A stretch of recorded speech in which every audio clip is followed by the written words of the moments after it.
Hi, Amit Uncle, and welcome to the second episode of Future Founders. Thank you so much for joining me today. So, in this interview, I'm just going to be asking a couple questions, and that's how we're going to go about it. So, to start off, what was your entrepreneurial journey like? So, like many others, I did IIT, I did IM, MBA, and then I worked in various companies over 10, 12 years. And then a point came where I felt that why should I work for somebody else? Why shouldn't I take some risk and do something on my own? So then me and two friends of mine, we started No Broker. It has been almost 10 years. It's been 10 years. That's a long time. So what personal experience urged you to start No Broker specifically? So this is a very good question because lots of startup ideas come from personal experiences. Yeah. So me and both of my co-founders, all three of us, have had very bad experiences with Indian brokers. Alright. And we felt that Indian brokers charge huge amount of money, Yeah. but the customer service is very, very poor.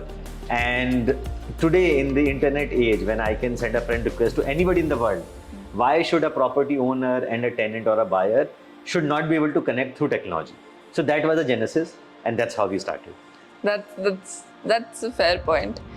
So how did you deal with the broker community once you started No Broker? Because I'm sure you would have had some issues with them because in a sense you are like their jobs are getting lost because of the company. Right? You are right. So see, the truth is that whenever technology comes, if you are serving customer inefficiently or more expensive, then you will basically get replaced.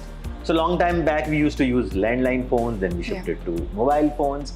So technology keeps on improving. Yeah. So even today, the brokers who are really good in their business, nobody can take clients from them because they serve clients. Yeah. But lots of brokers who are fly-by-night operators, we are focusing mainly on that. Yeah. And the reaction of broker was not very good. So we had a broker attack on our office. Really? Years back, yeah. So some 50, 60 brokers came and they stood outside our office. They started beating our employees. What? Yeah, we called police and then police came and then we had to vacate the office almost overnight. And when we were vacating, even then in the night, they chased the truck to figure out where we are going. So today also, when we are so large, we have some 6,000 people. Even today, there is no facade, no broker in front of our building. So we come to our building, there is no facade which says No Broker. Only when you go inside, then you can see that we are No Broker. Did anyone get hurt in that violence? A couple of people, but not seriously, because we had an iron grill door, so we closed it. Oh my God. But God. there are some unscrupulous elements within the broker community. So you have gotten threats by them? Yes, we have gotten lots of legal notices, threats, and this attack also. Oh my God. So the name No Broker is very direct in conveying what the company is, right? So does that help in any way? Yeah, so the moment somebody hears No Broker, they know what the concept is. Yeah. So that way the name has been very, very unique, and we have had huge amount of marketing benefit because it takes less time to communicate to customer what we do. So yes, the No Broker name has been great. That's true. How did you come upon choosing such a direct name? So one of my co-founders, Saurabh, he suggested the name, and the name really caught on because we felt that once we keep this name, then we know what we are going to do with the company. We can't basically change our ethos later. Yeah, so tomorrow, because many a times people start with something which is very moral and high ground, and later because they want to make more revenue, they change it. Yeah. But I think once we kept the name, so we were also very sure that yes, we want to help customer. This is the right way, led by our own experiences. So I think it also has, in a way, helped us stick to our ethos. Yeah.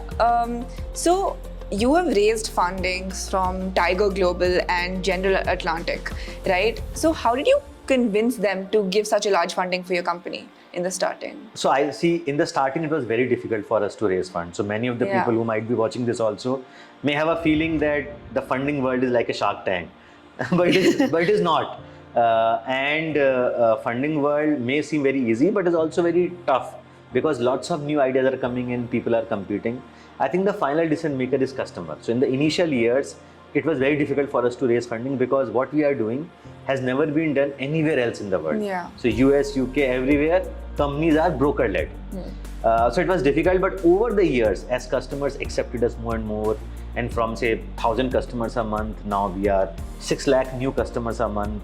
So as we grew, then basically investors also realized that this is perhaps the future. Yeah, and then General Atlantic, they begin to realize your purpose and like how much it helps. So I think it's basically all thing is related to customers. If customers love you, sooner or later the investors will realize that.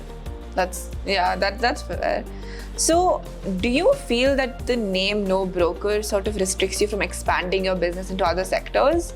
Like, if you want to go into something different and expand the business a bit more, how would you go about it?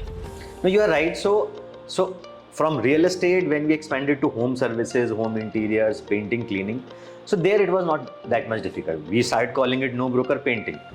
But so we have been expanding into many businesses, and we just use the prefix No Broker, and it has worked because No Broker brand is well established. So from No Broker Real Estate, now we are into No Broker Home Interiors, No Broker Home Loan, No Broker Legal Services, No Broker Hood as a apartment amenity software.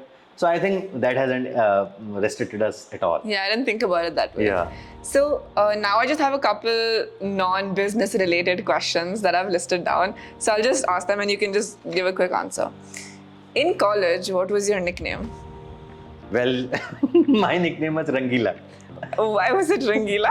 Now this is a very loaded question. Like, I have two answers for it. Okay. Depends on what you want to accept. Okay. One answer is that I basically used to wear very colorful shirts, and hence my name is Rangila.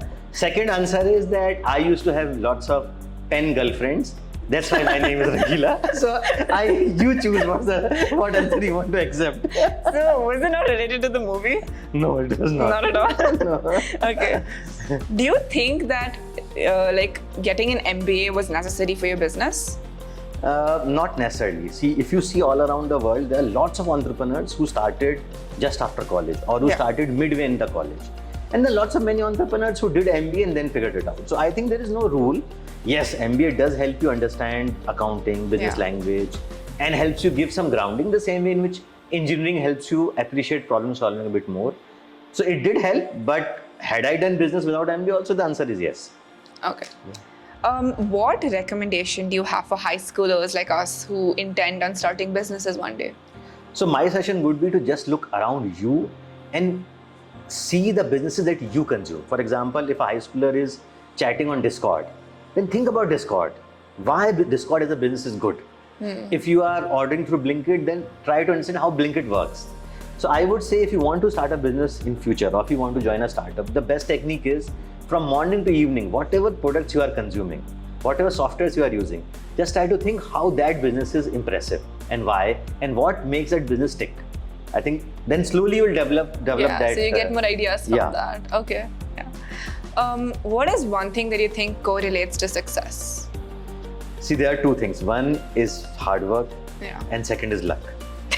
So luck is always there. That's true. Yeah, but the other way to say is that as long as you have high level of perseverance, sooner or later, generally the luck favors you. So you might not be successful in year 1, but perhaps in year 3. So what is in your control is high level of perseverance. If you keep on trying and basically hope that your perseverance and luck meets. So now these are just rapid fire one word questions. Okay. One answers.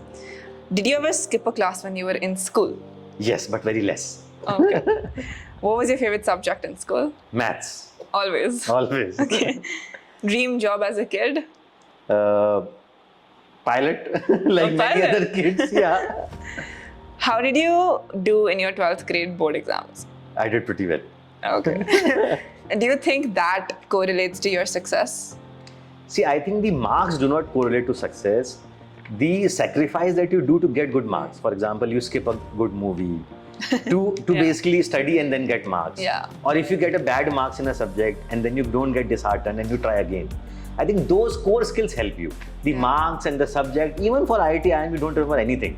But I think you don't remember anything that what was taught. You just remember what you learned. Yeah, I think what the process of not being scared when a tough problem is thrown at you, I think that's what you learn. For example, in college, in your school, lots of kids basically participate so well in cultural festival. For example, you raise a lot of funds for your college festival. I think that skill of talking to people, of getting the work done, and this particular interview also, you having the confidence to come and talk to an entrepreneur, ask questions, I think these skills, they matter much more. Okay, well, that's it for the questions. Thank you so much, Uncle. Lovely. Yeah.